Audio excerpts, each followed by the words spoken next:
Hi folks and welcome. I'm Pinat Reports and I report on the unreported. And I am back. And I do honestly apologise for missing last week's video. If you noticed, I couldn't get a video up last week. I hope you can all forgive me. I am truly sorry. I've never missed a single week since I started my channel. And I felt absolutely terrible about having to miss last week's video. But I just couldn't find a single minute in the day to spare. So I hope you accept my apology. I really am sorry. I've been totally decorating the house in between my full-time job and all the rest of it, and it's been an absolute struggle to find the time for anything last week. So I truly am sorry. So on to today's wonderful story and why you've come here. So can you guess where am I today, folks? I'm in my favourite place, if you don't know, and I am back in the beautiful Blackburn Old Cemetery, my favourite cemetery of all time. I absolutely love it here. And the story we're going to learn today is the story of a beautiful Blackburn girl whose life was tragically and brutally cut short in the most horrific and harrowing way. And that is the story of Emily Holland. This is a case that not only affected the people of Blackburn, but it truly touched a whole nation. Now, before we begin, if this is your first time visiting the channel, make sure you hit that subscribe button and keep up to date with all my future fascinating stories and historic wonders. So let's do it, folks. Sit back, relax and enjoy. Emily Holland lived with her parents at 110 Moss Street here in Blackburn and was by all accounts a normal little girl.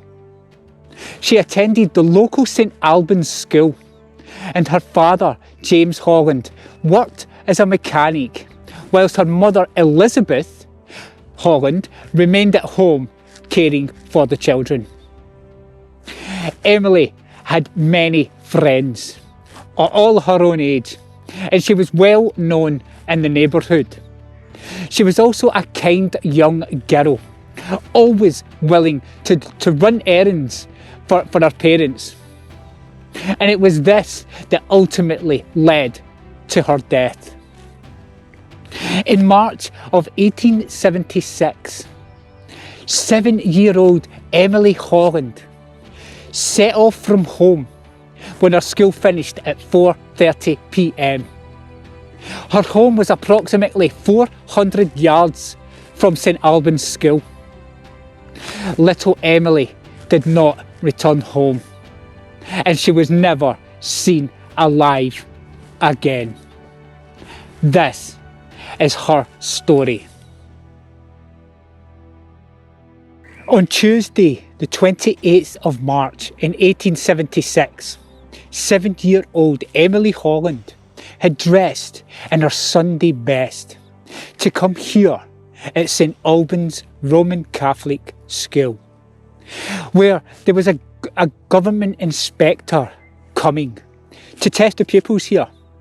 And as a bright and intelligent girl, she wanted to both look and do her best. At 4:30 at the end of the school day, she set off home. Around her waist she tied a ribbon in celebration for winning a prize here at the school from the inspectors. Emily told her school friends as she walked home that she was going to run some errands for a nice man she had recently met. A man she described as her friend. She promised her pals that once she'd completed the errand, she would return to play with them again. Emily was going to buy half an ounce of tobacco for the stranger, but she never returned from her errand. A 12-year-old girl called Mary Ellen Eccles had bumped into Emily when she spotted the young girl here on Burley Street. Emily told Mary she was off on an errand to buy some tobacco for her friend. Emily then went into George Cox's tobacconist shop, which was situated on Trinity Street down here, which is just opposite Moss Street where Emily used to live, to purchase the tobacco. So that's where she went, up here. Now the school is here. Now Moss Street is down over the back, right over that way. What you see there is Buttermere Close, and that's situated where Moss Street used to come right up through here. Now, in the tobacconist shop on Trinity Street, Emily was served by 15-year-old Richard Cox, and he asked who the tobacco was for, and she said it was for a man down yonder, and pointed towards Moss Street. Emily was later then spotted in the company of a stranger, a man seen wearing a mixed cloth coat, a billycock hat, a yellow waistcoat with dirty black trousers and clogs. Two young girls also spotted her with the shady man, but they could not describe him in much detail. This was the very last sighting of little Emily Holland alive. Emily's father returned home here to Moss Street after a long, hard day at work and discovered that his daughter had not returned home from school. Frantically, he searched throughout all of Tuesday night, street by street, calling her name. Panic and hysteria setting in, as it would for any parent who cannot find their child. By Wednesday morning, the Lancashire Constabulary became involved. Police officers, family, friends, the whole community were out looking for poor little Emily. But still nothing. No one had seen her since Tuesday afternoon, buying tobacco for her friend. The people in the area suspected it was a local man.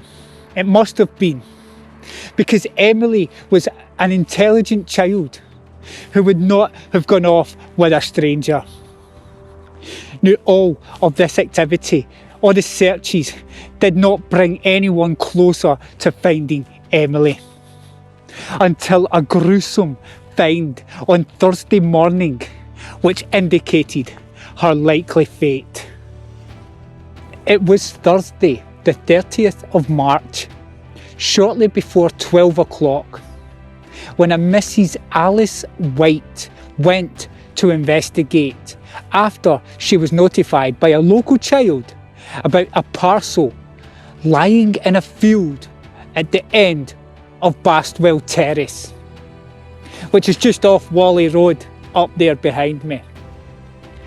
Now, the site of the discovery is now covered by houses, but then it was the side of a cinder path leading to Lower Ousbooth Farm, which is located in that vicinity of where Ousbooth Terrace is now, just off Sheerbrow. Now, the parcel was made up from newspaper, the Preston Herald newspaper to be precise. Now, peering inside the package, slowly peeling the layers back, she discovered the body of a child. The head, the arms and the legs were brutally cut off and missing. All that remained in the package, discovered by Mrs. White, was the torso of a child. Shocked, she called out to a man, a Mr. Dewhurst, who was just passing, and he fetched the police. They arrived at the scene. PC rostrum marked where the body was found and took the parcel back to the Blackburn Town Hall. The police then called upon 3 doctors to help them. The Blackburn police surgeon was Dr. Martland. He worked at Blackburn Infirmary. And he was helped by Dr. Cheesebrough, who also worked in the infirmary, and a Dr. Patchett.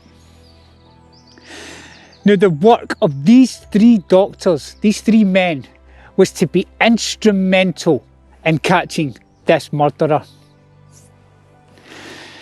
When the family, the Holland family, were told of the discovery, Mrs. Holland, Emily's mother, collapsed. She just knew it would be poor Emily Holland. And James Holland, Emily's father, he had to go and identify the remains from the package. The horror of being called to identify the body of your dead 7-year-old daughter can't be understated. But to identify a mutilated shell of a body must have been horrific beyond comprehension. The naked torso was that of a James couldn't identify it basically. There was not much to go on, and James struggled to identify.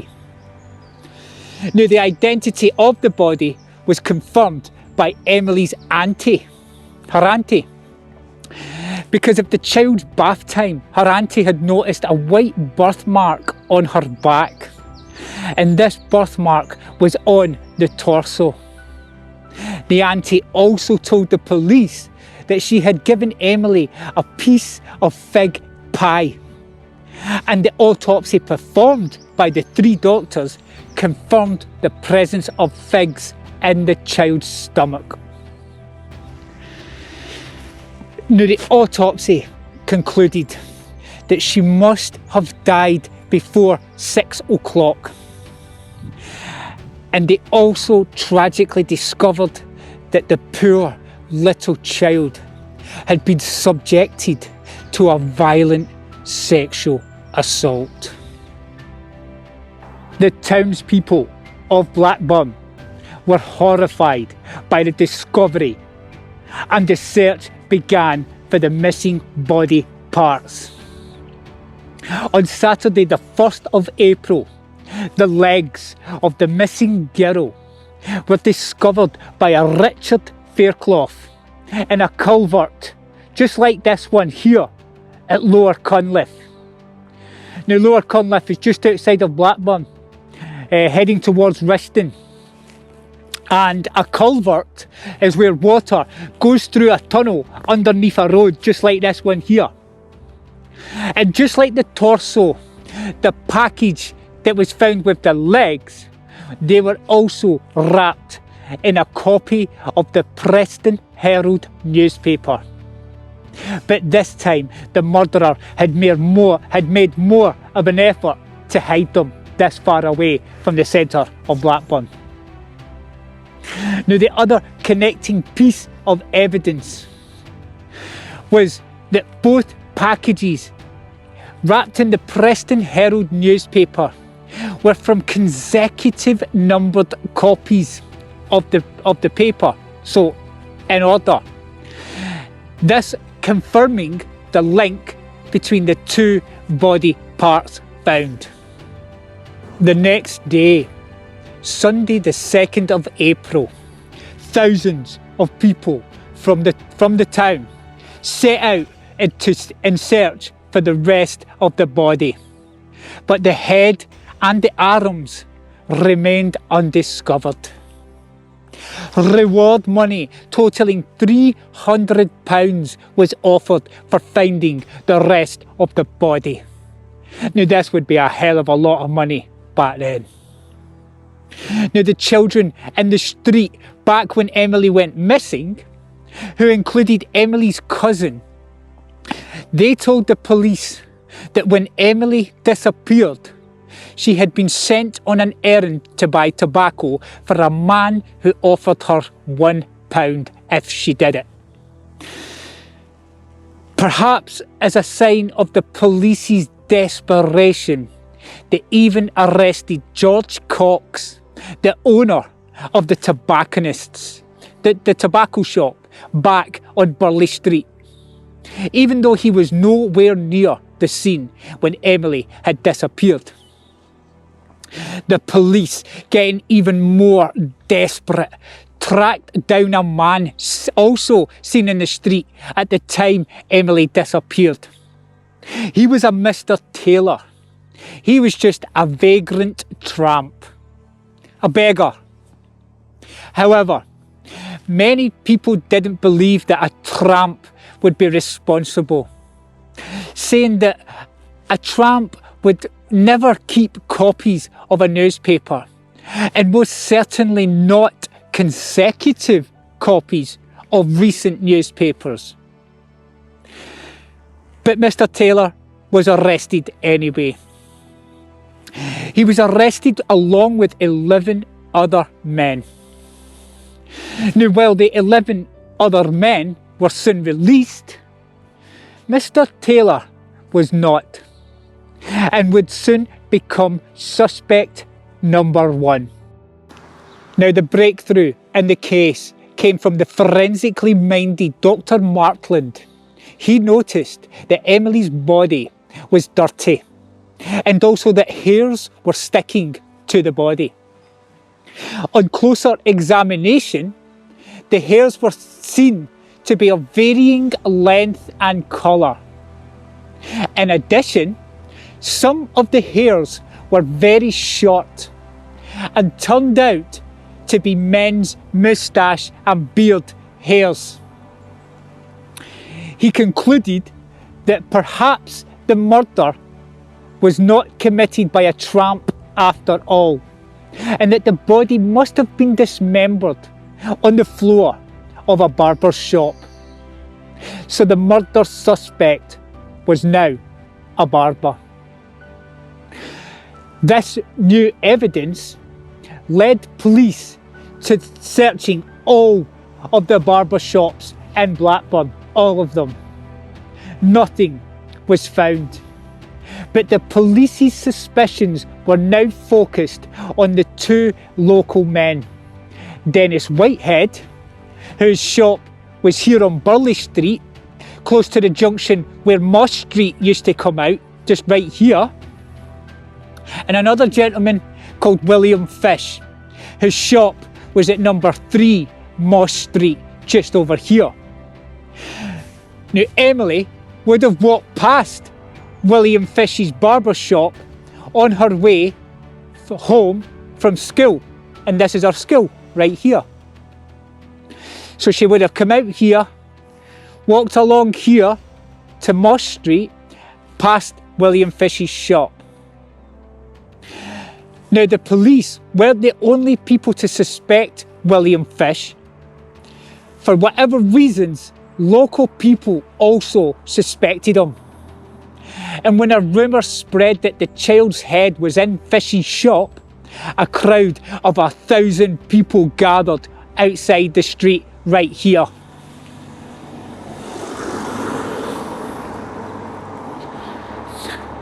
The police reassured the crowd that they had searched the shop and they had found absolutely nothing. However, the pressure was on, and Fish agreed to be interviewed by the Blackburn Standard newspaper, and he took that opportunity to explain his alibi. In the meantime, the family had quietly buried Emily's remains. She was laid to rest on the 7th of April here at Blackburn Old Cemetery. Perhaps surprisingly, the funeral did not attract a large crowd. Her remains were buried in a polished oak coffin with silver handles. The hearse carrying her coffin was followed by 3 mourning carriages for family and friends. As it made its way down Moss Street, it passed William Fish's shop, where he sat on the doorstep smoking his pipe. The funeral, it started at 11 o'clock, and the funeral was taken by Reverend Berry and Reverend Dunderdale. Blackburn's Chief Constable, Mr. Potts, also came to the funeral, and the undertaker was a Mr. Walker. Now, Emily now lies here in this absolutely beautiful grave with its incredible cross, and she's now accompanied by her mother and her father, who all remain in this plot, together eternally reunited. The following morning, after Emily's funeral, on the 8th of April, William Fish's shop was searched for a second time, but nothing was found again. Not a single drop of blood, or no other evidence that would link him to the crime. The police had nothing. So 5 days later, on the 13th of April, Mr. Taylor, the vagrant tramp, you remember I mentioned him, well, he was brought into the dock and he was formally charged with the murder of Emily. And despite the lack of evidence against him, he stood there in the dock seemingly unconcerned about the severity of the situation. Several witnesses included 12-year-old Mary Alice Bradley, who said she left George Cox's tobacco shop with Emily on the day she disappeared, and that she saw the prisoner, Mr. Taylor, or someone who looked like him, but his hair was longer. Now, Frederick Cox, the son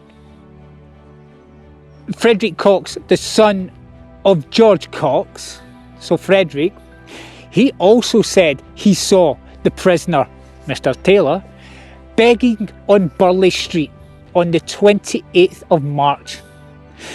Therefore, Mr. Taylor, whether he did it or didn't do it, he was spotted near the scene of Emily's disappearance. Therefore, he was practically guilty. Now, at this stage, Mr. Taylor was taken before the magistrates and he was remanded for a further 8 days. Now, the breakthrough come on 16th of April when a Preston man called Richard Taylor from Nelson Street in Preston, he travelled from Preston to Blackburn and offered the police the use of his dogs. He had a bloodhound called Morgan, together with a spaniel that he also owned. Dogs were not yet in regular use by the police, but this case would change all of that.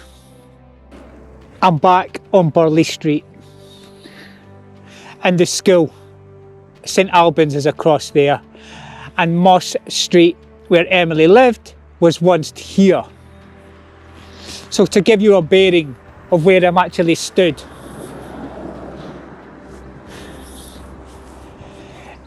it's now Easter Sunday. The police arrived at Dennis Whitehead and William Fish's shop simultaneously. The two barbers on Moss Street right here. First, they secured William Fish's shop so no one had access. And then they took the dogs to search Dennis Whitehead's shop first. The dogs found nothing, in Whitehead's shop. And so the police took the dogs round to William Fish's shop just over here. William Fish's barber shop was in a 2-up, 2-down, brick-built terraced house, just like all other housing in this area at the time. The front room downstairs was the shop with its barber chair and the mirror. There was a fireplace in this room also, as there was in every room. In the other room on the ground floor, there was a slop stone, which is like a shallow sink, which was under the window. And under the stairs, there was a pile of coal for the fires. Now, upstairs, there was 2 rooms, which were probably quite bare, because William Fish lived with his wife and his family at the other end of Moss Street at number 162, quite close to the Hollands family home. Now, the 2 dogs that the Preston guy brought from Preston and helped the police with, they were taken into William's shop through the front door, and they went straight through into the back room, and they started to sniff around the slopstone. The police officers searched the slopstone, but they could find no traces of blood. Richard Taylor, the Preston guy, he then took the dogs up the stairs, followed by the chief constable, William Fish, and William Fish's wife. In the back room upstairs, nothing was found. But in the front room, the dogs, they ran straight to the fireplace and started barking. Richard Taylor moved forward and he thrust his hand up the chimney. William Fish's wife started to shout at Taylor, but it was too late. Taylor stood up from the fireplace with a parcel in his hands, where they found the charred skull of the girl. William Fish must have known that the jig was up, the game was up, he was busted, as he said nothing as the parcel was opened. Outside the shop, a large crowd had started to gather, and several thousand local angry people were shouting and screaming at the shop. The police realised that if the people got hold of Fish, he'd be killed, absolutely. And so Chief Constable Potts stood at the front doorway and talked to the crowd, while the other police officers got everyone else out the house, down the back street, down the back alley. So giving him a free run, I'd chuck him to the wolves. That's what I would have done. So when Potts, the officer, told the crowd of what they discovered, a huge cheer went up. They had finally found their man. Now the crowd, they followed Potts down into where Fish was already locked up in a cell. And he was in a cell at the police station at the back of the town hall. The next afternoon, Fish, he told PC Parkinson where the rest of the clothing was, and that he wanted to make a confession so that the innocent would not suffer. This is the words from William Fish's full confession. He said, "I told the constable, William Parkinson, that I burnt part of the clothes and put the other part under the coal in my shop. And now I wish to say I am guilty of murder. I further wish to say that I do not want the innocent to suffer. At a few minutes after 5 o'clock in the evening, I was standing at my shop door in Moss Street when the deceased child came past. She was going up Moss Street, I asked her to bring me 1/2 ounce of tobacco from Cox's shop. She went and brought it to me. I asked her to go in my shop. She did. I asked her to go up the stairs. She did. I went up with her. I tried to abuse her, and she was nearly dead. I then cut her throat with a razor. This was in the front room near the fire. I then carried the body downstairs into the shop, cut off her head, arms and legs, and wrapped up the body in newspapers. I wrapped the legs also in newspaper, and I put those parcels into a box in the back kitchen. The arms and the head I put in the fire. On the Wednesday afternoon, I took the parcel containing the legs to Lower Cunliffe, and at 9 o'clock that night, I took the parcel containing the body to a field over at Bastwell, and I threw it over a wall, and I was done. On Friday afternoon, I burnt part of the clothing. On the Wednesday morning, I took part of the head, which was unburnt, and put it up the chimney in the front bedroom. I further wish to say that I did it all by myself. No other person had anything to do with it. The foregoing statement has been read over by me and is correct. It is my voluntary statement, and before I made it, I was told that it would be taken down in writing and given in evidence against me. Signed, William Fish. William Fish was taken to Kirkdale Gaol near Liverpool and sent for trial at the Liverpool Assizes, and this was in late July. Given his confession, the fact that he had told the police where to find the rest of Emily's clothes, and that he had even corrected the police surgeon at the inquest, Fish's trial might have been expected to have been very brief indeed. Nevertheless, the judge, Justice Lindley, instructed that a plea of insanity was entered on Fish's behalf, and appointed a lawyer, a Mr. Blair, to defend him. After all of the evidence had been heard and summed up by the judge, the jury were asked to consider their verdict. They did not even bother to leave the jury box, but conferred briefly amongst themselves, and within a minute, the foreman of the jury returned a verdict of guilty. William Fish's last words before the judge passed the death sentence on him were, "I never had such a thing in my head when I sent her for the bacca."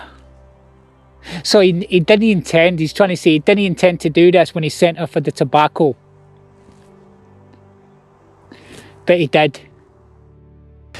So on Monday, the 14th of August in 1876, William the Bastard Fish was executed at Kirkdale Gaol in Liverpool. Uniquely, for a 19th century murder case, there was no attempt to raise a public petition asking the Home Secretary to show mercy for clemency. And quite bloody rightly so. Let that horrible bastard rot in the burning fires of hell. And I really do apologise for my swearing. He's just So although this crime is almost forgotten today, the murder of Emily Holland was in its time a notorious case. And it raises some interesting issues which still remain today. It was the first time ever that a bloodhound had been used to help detect evidence of a crime. In the most infamous crime of the 19th century, Jack the Ripper, bloodhounds were used only because a policeman remembered their successful use here in Blackburn on the Emily Holland case. Now, the lack of police detectives in Blackburn at the time of the murder is noteworthy. It's a very early example of the use of forensic science by the doctors assisted the police. So yes, there was lack of police, but the doctors made a difference with their forensic analysis, and that was a catalyst of what was to come in the future. So after William Fish's execution, some of William Fish's family history came to light. And of course, this in no way excuses his actions, but it does perhaps offer a clue to them. Now, William Fish's mother died when he was 3 years old, and his father ran away, leaving his children to be put into the workhouse. And one day, while playing on the workhouse roof, William Fish, he fell 40 feet, landing on his head. Amazingly, or regretfully, he wasn't killed. But he had to have 3 pieces of bone removed from his skull, leaving him with a misshapen head. He would certainly have suffered a brain injury, and even if he hadn't, one of his brothers, his sibling, he was described already as an idiot, and his other sibling was already described as feeble-minded. So the whole family were not the sharpest tools in the box, so to speak. Regardless, in my opinion, this does not warrant as an excuse as to why he did what he did. And what about Mr. Taylor, the vagrant tramp? Do you remember him? The one seen in the street by Emily's friends. He was so lucky to escape with his life. As society's desire to see someone held responsible for a crime probably would have led to his trial for murder if William Fish had not been caught. Lucky escape. So, like I say, very little survives to remind us of this crime, of this lively, bright and intelligent, beautiful little Blackburn girl on her way home after winning a prize at school. And that is what she got. And we're here, back at the poor girl's grave. And that is the story of Emily Holland. Absolutely tragic, folks. Absolutely heartbreaking what this beautiful little girl had to endure, isn't it? I've known about this story for a long time, and I really wanted to do it justice and really understand what happened and get it right for her sake, you know? And like I mentioned, she's now buried here with her mother and her father, eternally reunited together again, finally. And it's such a shame what that poor wee girl went through for that horrible, disgusting, vile son of a bee, you know. So guys, what I've done, I brought a wee magical stone.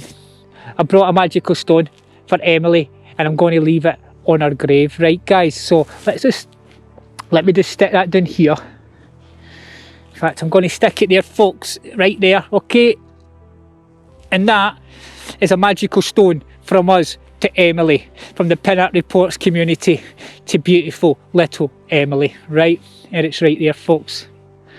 Can you see?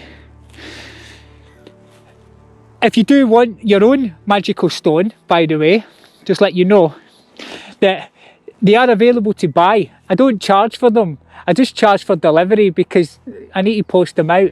If you are interested and you would like your own magical stone, you let me know. You can either email me, comment, Facebook me, anything you like, you let me know and we'll get in touch and I'll send you your very own magical stone. And it'll keep you protected and it'll keep Emily protected right there behind us. So guys, I'd like to take this opportunity once more to thank you so much for tuning in, and thank you for hanging on in there even though there was no video last week, and I do once more apologise for that, guys.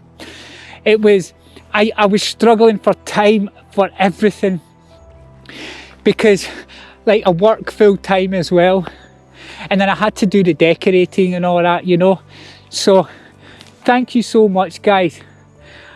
Again, it's one of those, I won't be saying I hope you enjoyed this story because the tragic circumstances of that poor little girl, but I hope I did the story justice. I hope you have a better understanding what happened with that beautiful little girl and the circumstances that led to her tragic, you know. So guys, thank you so much. I really do appreciate every single one of you tuning in. It honestly means the world to me. Now, I'm in Blackburn Old Cemetery, and if you follow along, if you're a subscriber, or if you're not a subscriber, hit that subscribe button now and stay up to date with all my future fascinating stories and historic wonders. But if you are a subscriber, you'll know I've been here a couple of times to a couple of graves. I've been to June and Devaney up the back, been up there. I've been to the Blackburn Giant, and do you know what? Speaking of the Blackburn Giant, when I last came to visit the Blackburn Giant, guys, I forgot to bring a magical stone. So that's where I'm off now. I brought it. Gee whiz, where's that other magical stone? I think it better be in my bag. Anyway, guys, I'm going to go up and see the Blackburn Giant before I go. So anyway, guys, like I say, thank you so much for tuning in. I really can't, I love each and every one of you. You all mean everything to me. And we're a team. And I hope we'll continue being a team forevermore. It's fantastic. I absolutely love it. Anyway, guys, until next time, from Blackburn Old Cemetery, my favourite cemetery ever. It's beautiful. Come down and visit. You all take care and all the best. So guys, if you've already left, you're going to miss this wee bit. I found the magical stone and I found the Blackburn Giant's grave again. And I'm going to leave this for good old Frederick. Okay, guys, so this one here is for Frederick. And there, I'll just lay it there, I think. What do you think, guys? Here we are. So there we have it, guys. Everyone I've visited in Blackburn Old Cemetery, they all get a magical stone from us to them. So we remember them, and we always will, guys. Okay, folks, I'm knackered walking up this hill. Gee whiz! Anyway, guys, y'all take care and all the best.